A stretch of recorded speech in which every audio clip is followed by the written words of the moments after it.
So today I'll be telling you guys why I returned the LG G4, so stay through until the end if you want the full answer. The short answer is basically it's just not that good of a TV. That's the short and sweet. Yeah, I know, you watched a bunch of YouTube videos or maybe you've ran straight to the comment section on YouTube videos where everybody glows about it. And that's fantastic. That's their opinion and they are more than welcome to have it. But in my time testing, it's not great. See, when you look at the picture as it is by default without any settings from anyone else or any adjustments out of the box, it just leaves a lot to be desired. Colors look washed and pale and ugly like what you're seeing on the screen right now. And it's only through the purchase of things like my settings, where you will, again, for $4.99, see a dramatic difference between picture quality. But the product is what we're talking about. And as is, it's just not very capable.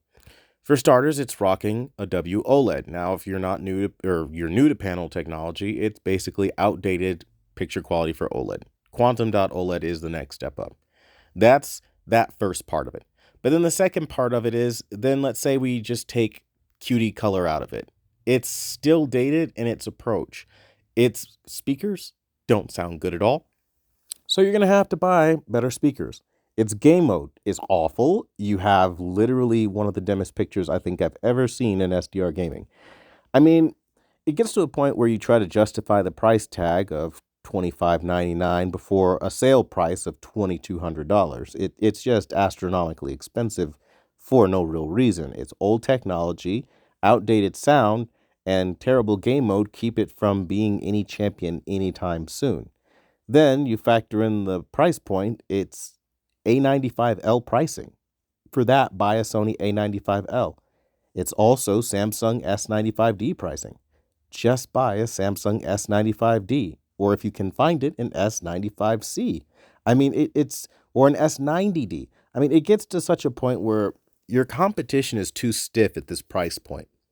And what they try to do is use AI to try to fill in the gap of their lack of innovation and MLA as well. A brighter WOLED is not a good thing because colors tend to get more washed. This year, reds are especially sour. You'll probably see that later on in this clip. I mean, it's to such a point where there is no redeeming quality for me personally as a reviewer, having seen other OLEDs from LG in years prior. This performs pretty much exactly the same. I mean, minus the brightness thing that and a little bit extra clarity here and there, that's it. Brightness and clarity don't justify a $25.99 price tag. And I'm sorry, but anyone who tries to tell you that throwing more money at an LG with no innovation is how you get to a TV that finally has everything you're supposed to have is a good choice is just not how I do my reviews. Now, you can look at any color science chart from places like rtings.com telling you as much. The color is just not as robust as you'll get on a Quantum Dot OLED. Now, there are those who like LG, and to them, I say power to you, enjoy the TV you want. I'm not the reviewer to watch if you've come fresh off of putting your TV in your cart, clicking buy, and you want some positive affirmation. I don't do those. The reality is the LG G4 doesn't make a whole lot of sense because the LG G3 exists. And currently, right now, you can still buy the LG G3 and cheaper than the LG G4. It's pretty much just as bright, minus give or take 100 or so nits. That's not an innovation in my book. LG themselves do not stand behind the brightness claims of the G4. It's so fantastic, quotation marks around that they literally are comparing their brightness measurements of 150% brighter to the B4. Literally their most entry level line. Now, if I were to do a comparison with the B4 versus the G4 and say, oh, wow, look at how much brighter the G4 is, everybody would probably laugh me out of the room saying, well, no shit, the flagship is brighter than the entry-level model. And LG is proud that it's 150%, 151% brighter than their cheapest model. But what about the C4? What about the C3? What about the G3? You're not beating your predecessors. And it's just people are so willing to give LG a pass when there's not enough innovation happening. Take the Magic Remote, for example. It's needed a refresh for many years now, hasn't gotten one. WebOS, more of the same. It's the same thing. Essentially, it's basically like putting makeup on a pig. You can do it all you want, but it's still a pig. WOLED has its issues. It's old technology for a reason, and it is a backwards technology in 2024.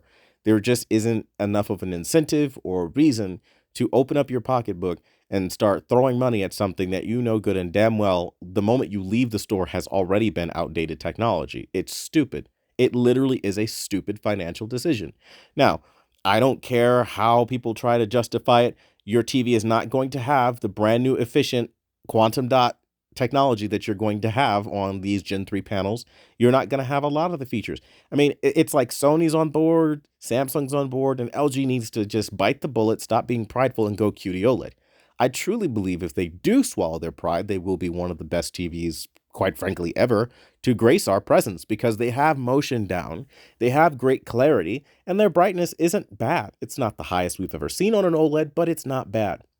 And what they offer, I think, would be pretty competitive if they were to have better color technology, because it's so much more than just the color technology. With the Gen 3 panels, you also get a refinement of text, clarity of text specifically, and a whole bunch of other things that you can Google at any point in time. The point being is, simply put, you're buying an old TV for top dollar. They're not adjusting their price to reflect the old technology that they're using. They're just using old technology and trying to throw a new twist on it every year, but it's still old tech. That's like me taking a matte finish IPS screen and calling it new technology just because I've made it brighter. It's still old technology that has been around for decades, and it wouldn't justify a big, hefty price tag. And that's essentially what we have with the LG G4. It's old tech, and that's just as plain as it gets. Now, if you like the old technology, power to you, but I like to move things forward, and I think LG has to take a step in the right direction and pull their head out of their own ego, because right now they are so far up themselves, they can't really understand how people could want innovation. But that being said, I don't recommend the LG G4. I recommend you buy the LG G3 if you really are an LG fan. Otherwise, buy a Sony A95L or Samsung QD-OLED, S90D, S95D, so on and so forth, because that's going to be a vastly superior experience in almost every single way, color-wise, and honestly, contrast-wise. So for that alone, I'm going to have to say this is a pass. I would not recommend it for anybody. And if that offends some people, tough. But that being said, I'd love to know what you think in the comments down below. Thanks so much for watching the #1 brand in honesty. And until the next video, I'll see you guys later.